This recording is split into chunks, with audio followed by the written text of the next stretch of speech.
ಸ್ನೇಹಿತರೆ ನಮಸ್ಕಾರ. ಈ ಒಂದು ವಿಡಿಯೋದಲ್ಲಿ ನಾನು ಒಂದು ಕಥಾ ಸಂಕಲನ ಹುಲಿ ಮನೆ ಆಟ ಅಂತ ಒಂದು ಕಥಾ ಸಂಕಲನ ಮುಖಪುಟ ಭಾಳ ಚೆನ್ನಾಗಿದೆ. ಈ ಪುಸ್ತಕ ಕುರಿತು ಮಾತಾಡ್ತಿದ್ದೀನಿ. ಈ ಕಥಾ ಸಂಕಲನವನ್ನು ಬರೆದಿರೋದು ಶರಣಬಸವ ಕೆ ಗುಡದಿನ್ನಿ ಅಂತ. ಇವರು ವೃತ್ತಿಯಲ್ಲಿ ಶಿಕ್ಷಕರು. ಇವರ ಹಿಂದಿನ ಒಂದು ಕಥಾ ಸಂಕಲನ 7 ಮಲ್ಲಿಗೆ ತೂಕದವಳು ಕುರಿತು ನಾನು ಭಾಳ ಹಿಂದೆ ಮಾತಾಡಿದ್ದೆ. ಸೊ ಆ ಒಂದು ಪ್ರೀತಿ ಮೇಲೆ ಅವರ ಒಂದು ಹೊಸ ಪುಸ್ತಕವನ್ನು ಕಳಿಸಿದ್ದಾರೆ. ಈಗಾಗಲೇ ಶರಣಬಸವ ಕೆ ಗುಡದಿನ್ನಿ ರಾಯಚೂರು ಜಿಲ್ಲೆಯವರು. ಇವರು ಏನು ಲಿಂಗಸಗೂರು ಅಂತ ಒಂದು ಊರಿದೆ, ಅಲ್ಲಿ ಶಿಕ್ಷಕರಾಗಿ ಕೆಲಸ ಮಾಡ್ತಿದ್ದಾರೆ. ಈಗಾಗಲೇ ತಮ್ಮ ಒಂದು ಕಥೆಗಳಿಂದ ಇವರಾಗಲೇ ಸುಪ್ರಸಿದ್ಧರಾಗಿದ್ದಾರೆ. ನಿಜವಾಗ್ಲೂ ಖುಷಿಯಾಗುತ್ತೆ ಈ ಸಂಕಲನ ಓದೋಕ್ಕೆ. ಯಾಕಂದರೆ ಇದು ರಾಯಚೂರಿನ ಭಾಷೆ. ಈಗ ನಾವು ತುಮಕೂರವನು, ಸೊ ನಮ್ಮ ಭಾಷೆಗೂ ಈ ಕನ್ನಡ ಭಾಷೆಗೂ ವ್ಯತ್ಯಾಸ ಇರುತ್ತೆ. ಅವರ ಒಂದು ಭಾಷೆಯಲ್ಲಿ ತುಂಬ ಚೆನ್ನಾಗಿ ಈ ಕಥೆನ ಬರೆದಿದ್ದಾರೆ. ನಾನು ಈ ಕಥಾ ಸಂಕಲನ ಪರಿಚಯಿಸಬೇಕಂದ್ರೆ ಇವರ ಪರಿಚಯ ಮೊದಲನೇ ಪುಟದಲ್ಲಿದೆ. ಸೊ ಟಾಮಿ ಪ್ರಕಾಶನ ಅವ್ರದ್ದೇ ಒಂದು ಪ್ರಕಾಶನದಿಂದ ಲಿಂಗಸಗೂರು ಅನ್ನುವ ಒಂದು ಏನು ವಿಳಾಸ ಇದೆ ಅದರಿಂದನೇ ಕೂಡ ಪ್ರಕಟ ಮಾಡಿದ್ದಾರೆ. ಈ ಒಂದು ಕೃತಿಯನ್ನು ಕಥಾ ಸಂಕಲನವನ್ನು ನಬಿ ಸಂಗಾರೆಡ್ಡಿ ಎಂಬ ಜೀವದ ಗೆಳೆಯರಿಗೆ ಮತ್ತು ನೋವಿನ ದಿನಗಳಲ್ಲಿ ಸಾಂತ್ವನ ನೀಡಿದ ಜೆರಡಾಲ್ ಪಿ ಎಂಬ ನೋವು ನಿವಾರಕ ಗುಳಿಗೆಗೆ ಅಂತ ಅರ್ಪಿಸಿದ್ದಾರೆ. ಅದು ಯಾಕೆ ಅಂತ ಅಂದ್ಬಿಟ್ಟು ಆಟಕ್ಕೂ ಮುನ್ನ ಅನ್ನುವ ಅವರ ಮಾತುಗಳಲ್ಲಿ ಬರೆದಿದ್ದಾರೆ. ಇದಕ್ಕೆ ಮುನ್ನುಡಿ ಬೆನ್ನುಡಿ ಇಲ್ಲ.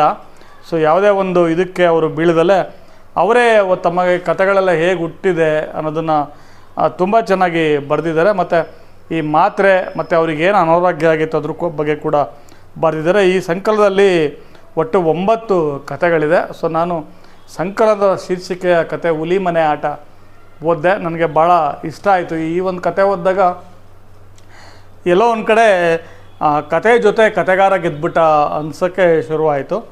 ಸೊ ಈ ಒಂದು ಕತೆ ಕುರಿತು ಹೇಳಬೇಕಂದ್ರೆ ಊರಿಗೆ ಶಿವರಾಜಪ್ಪ ಅನ್ನೋ ಒಂದು ಮಾಸ್ಟ್ರು ಬಂದಿರ್ತಾರೆ. ಸೊ ಅಲ್ಲಿ ಇಡೀ ಕತೆ ನಿರೂಪಣೆಗೊಳ್ಳೋದು ಒಂದು ಗಡ್ಯ ಅನ್ನುವ ಒಂದು ಪಾತ್ರ. ಆ ದೇವಸ್ಥಾನ ಮತ್ತು ಒಂದು ದುರ್ಗಮ್ಮನ ಗುಡಿ ಅಂತಿದೆ, ಅಲ್ಲಿ ಕೂತ್ಕೊಂಡು ಟೈಮ್ ಪಾಸ್ ಮಾಡೋ ಒಬ್ಬರು ಒಂದು ಪಾತ್ರ.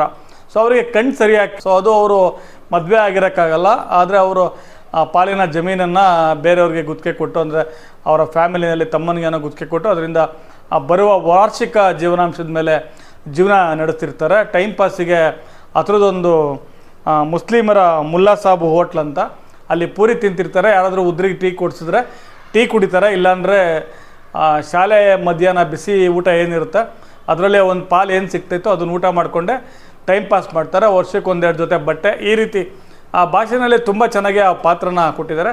ಆದರೆ ಅವ್ರಿಗೆ ಕಿವಿ ಚೆನ್ನಾಗಿ ಕೇಳ್ತಾ ಇರುತ್ತೆ, ಕಣ್ಣು ಅಸ್ಪಷ್ಟ. ಇವರು ಮಿಕ್ಕಿದ ಟೈಮಲ್ಲಿ ಏನು ಮಾಡ್ತಿರ್ತಾರೆ ಅಂದರೆ ಅಲ್ಲಿ ಕೂತ್ಕೊಂಡು ಹುಲಿ ಮನೆ ಆಟ ಅಂದರೆ ಹುಲಿ ಕುರಿ ಆಟ. ಸೊ ಬಂದವರೆಲ್ಲ ಸೋಲ್ಸೋದು ಇವರು ಹುಲಿ ಭಾಳ ಫೇಮಸ್ ಇರುತ್ತೆ. ಸೊ ಈ ಮೂಲಕ ಕಥೆನ ಹೇಳ್ತಾ ಹೋಗ್ತಾರೆ. ಈ ಶಿವರಾಜಪ್ಪ ಮಾಸ್ಟ್ರು ಏನಿರ್ತಾರೆ ಅವರು ಇರೋ ಶಾಲೆ ಏನು ಕೆಲಸ ಮಾಡ್ತಿರ್ತಾರೆ, ಮಕ್ಕಳಿಗೆ ಪ್ರಾರ್ಥನೆ ಮಾಡೋಕ್ಕೆ ಆಟ ಆಡೋಕ್ಕೆ ಜಾಗ ಸಾಲಲ್ಲ. ಪಕ್ಕದಲ್ಲಿ 2-3 ದೇವಸ್ಥಾನಗಳಿದೆ. ಅದರ ದುರ್ಗಮ್ಮನ ಗುಡಿ ಕಾಂಪೌಂಡ್ ಒಳಗಡೆ ಇರುತ್ತೆ, ಭಾಳ ಹತ್ರ ಇರುತ್ತೆ.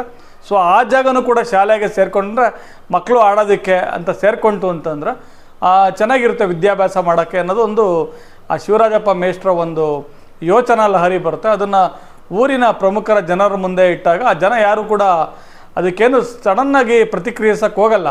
ಯಾಕೆ ಅಂತಂದರೆ ಆಗ ಒಂದು ಕೆಲವೇ ತಿಂಗಳುಗಳ ಹಿಂದೆ ಒಂದು ಇನ್ಸಿಡೆಂಟ್ ನಡೆದಿರುತ್ತೆ. ಒಬ್ಬ ಫಾಸ್ಟರ್ ಅನ್ನುವ ಒಬ್ಬ ವ್ಯಕ್ತಿ ಆ ಊರಿಗೆ ಬಂದು ತನ್ನ ಒಂದು ಕ್ರೈಸ್ತ ಇದನ್ನು ಊರಲ್ಲಿ ಪ್ರಚಾರ ಪಡಿಸೋಕ್ಕೆ ಟ್ರೈ ಮಾಡಿರ್ತಾನೆ.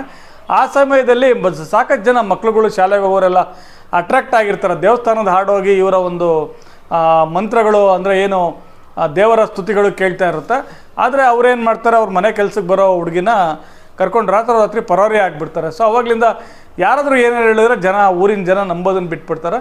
ಏನೋ ಹೇಳಿದ್ದಾರೆ ಈ ಒಂದು ಶಿವರಾಜಪ್ಪ ಮೇಷ್ಟ್ರು ಅನ್ನೋದು ಅವ್ರ ತಲೆಗಳಲ್ಲಿ ಇರುತ್ತೆ. ಇದು ಭೀಮಾ ಅನ್ನುವ ಒಂದು ಭಾಳ ಒಳ್ಳೆ ಗಟ್ಟಿಮುಟ್ಟಾಗಿರೋ ಪಾತ್ರ ಇದು. ಇವರು ದುರ್ಗಮ್ಮನ ಪೂಜಾರಿ. ಅಲ್ಲಿ ಒಂದು ಜಾತ್ರೆ ಬಗ್ಗೆ ಎಲ್ಲ ಒಂದು ಭಾಳ ಚೆನ್ನಾಗಿ ಕಥೆಗಾರರು ಬರೆದಿದ್ದಾರೆ. ಆ ಜಾತ್ರೆನೆಲ್ಲ ಏನಾಗುತ್ತೆ ಅನ್ನೋದು, ಸಂಪ್ರದಾಯ ಊರಿಂದೆಲ್ಲ ಯಾವ ರೀತಿ ಇರುತ್ತೆ, ಜನಗಳೆಲ್ಲ ಯಾವ ರೀತಿ ಒಗ್ಗಟ್ಟಿಂದ ಇರ್ತಾರೆ, ಮತ್ತು ಏನೋ ನಡೆಯುತ್ತೆ ಅನ್ನೋದನ್ನು ಒಂದು ಕುತೂಹಲದಿಂದ ಊರಿನ ಜನರು ನೋಡಿ ನಡಿಬೇಕಾದ್ರೆ ಸುತ್ತಮುತ್ತ 4 ಜನ ನಿರೀಕ್ಷೆ ಮಾಡ್ತಾರಲ್ಲ, ಆ ಒಂದು ಇದನ್ನು ಅಲ್ಲಲ್ಲಿ ಹೇಳ್ತಾನೆ. ನನಗೆ ಕಣ್ಣು ಸರಿಯಾಗಿ ಕಾಣ್ತಾ ಇಲ್ಲ, ಕಂಡಿದ್ದರೆ ಇನ್ನೂ ಒಂದಷ್ಟು ನಾನು ಇದನ್ನು ಕೊಡ್ತಾ ಇದ್ದೀನಿ, ನನಗೆ ಕೇಳಿದ್ದು ನನಗೆ ಕಂಡಿದ್ದು ಅಷ್ಟೇ ಹೇಳ್ತಾ ಇದ್ದೀನಿ ಅಂತ.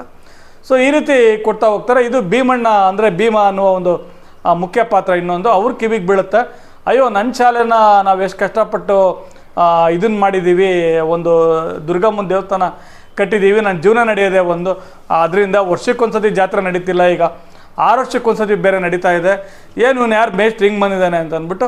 ಸೊ ಅವ್ನು ಭೀಮ ಏನು ಮಾಡ್ತಾರೆ, ಅವರೊಂದು ಪ್ಲ್ಯಾನ್ ಮಾಡ್ತಾನೆ. ಅವ್ನು ಪೂಜಾರಿ ಏನು ಪ್ಲ್ಯಾನ್ ಮಾಡ್ತಾನೆ ಅಂದರೆ, ಈ ಬೇರೆ ಒಂದು ಊರಿಂದ ಮಾನವಿ ಆ ಒಂದು ಊರ ಹೆಸರು ಬರುತ್ತೆ.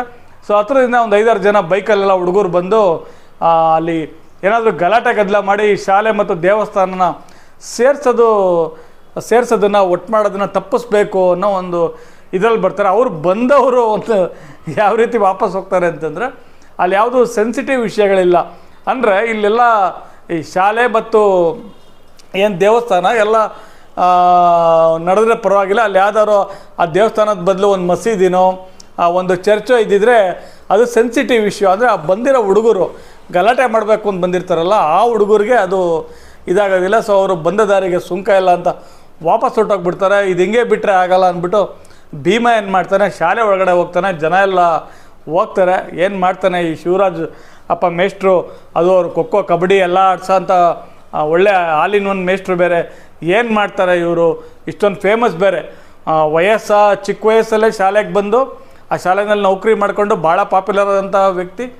ಏನು ಮಾಡ್ಬೋದು ಈ ವ್ಯಕ್ತಿನ ಭೀಮ ಹೋಗಿ ಅಂದಾಗ ಭೀಮ ಹೋಗಿ ಒಂದು ಆವಾಜ್ ಹಾಕ್ತಾರೆ, ಏನಪ್ಪ ನೀನು ಹಿಂಗೆ ಸೇರಿಸ್ಬಿಟ್ರೆ ನಮ್ಮ ಗತಿ ಏನಾಗಬೇಕು ಹಾಗೆ ಹೀಗೆ ಅಂತೆಲ್ಲ.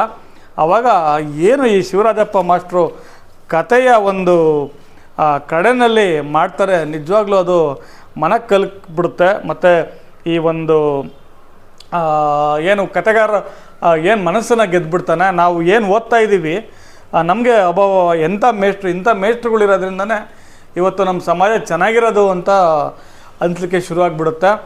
ಆ ಒಂದು ಶಿವರಾಜಪ್ಪ ಮೇಷ್ಟ್ರು, ನೋಡು ಭೀಮಣ್ಣ, ದುರ್ಗಮ್ಮವಾಗ ಏನೂ ಆಗೋದಿಲ್ಲ, ನೀ ಗುಡಿ ಕಟ್ಟಿ ಪೂಜಾ ಮಾಡಿ ಪಡ್ಡ ಮರ್ಯಾದೆಗಿಂತ 1000 ಪಾಲು ಹೆಚ್ಚು ವಿದ್ಯೆ ಗಳಿಸಿರೋ ಸಿಗುತ್ತದ, ನಿನ್ನ ತಲೆಯಾಗ ಏನಾದ ಅದನ್ನ ತೆಗಿ, ನಿನಗೆ ಹೆಂಗೆ ಹೇಳಬೇಕು ನನಗೆ ತಿಳುವಲ್ದು ಅಂದವನೇ ಉದ್ದಕ ಕಾಲಿಗೆ ಬಿದ್ದು ಬಿಟ್ಟ ಅನ್ನುವಲ್ಲಿ ಇಡೀ ಊರಿನ ಜನ ಎಲ್ಲ ಸೈಲೆಂಟ್ ಆಗಿಬಿಡ್ತಾರೆ. ಈ ಕಥೆಯ ಒಂದು ನಿರೂಪಣೆ ಮಾಡ್ತಿತ್ತಲ್ಲ ಗಡ್ಯ, ಆ ಪಾತ್ರ ನನ್ನ ಹುಲಿಗಿಂತ ಶಿವರಾಜಪ್ಪನ ಹುಲಿ ಶ್ರೇಷ್ಠವೆಂದು, ಅದು ಒಂದೇ ಏಟಿಗೆ ಎಲ್ಲರನ್ನೂ ತಿನ್ನಬಲ್ಲದು ಅಂತ ನನಗನಿಸತೊಡಗಿತು ಅಂತ ಕತೆ ಭಾಳ ಅದ್ಭುತವಾಗಿ ಏನು ಮಾಡಿದ್ದಾರೆ. ನನಗೆ ಭಾಳ ಇಷ್ಟ ಆಯಿತು.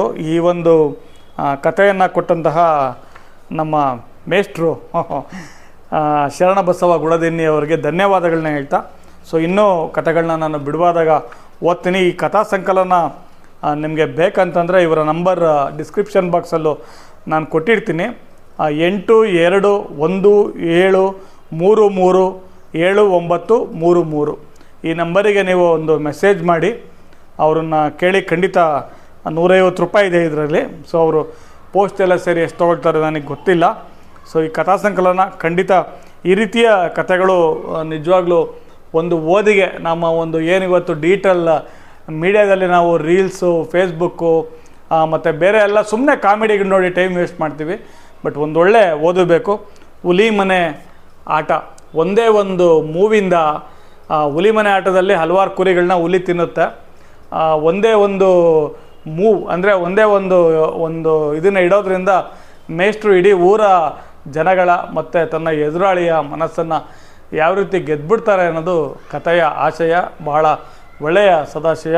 ಈ ಸಂಕಲನವನ್ನು ಕೊಟ್ಟ ಶರಣಬಸವ ಅವ್ರಿಗೆ ಮತ್ತೆ ನಾನು ಧನ್ಯವಾದಗಳನ್ನ ಹೇಳ್ತಾ, ಪುಸ್ತಕ ನಿಜವಾಗ್ಲೂ ಚೆನ್ನಾಗಿ ಬಂದಿದೆ. ನಿಮಗೆ ಮತ್ತಷ್ಟು ಹೆಸರು ಖ್ಯಾತಿ ತರಲಿ, ಪ್ರಶಸ್ತಿ ಪುರಸ್ಕಾರಗಳು ಈಗಾಗಲೇ ನೀವು ಹಲವಾರು ಪಡೆದಿದ್ದೀರಾ, ಮತ್ತಷ್ಟು ಲಭಿಸಲಿ ಅಂತ ಆಶಿಸ್ತಾ ನನ್ನ ವಿಡಿಯೋ ಮುಗಿಸ್ತೀನಿ. ಎಲ್ರಿಗೂ ಧನ್ಯವಾದಗಳು.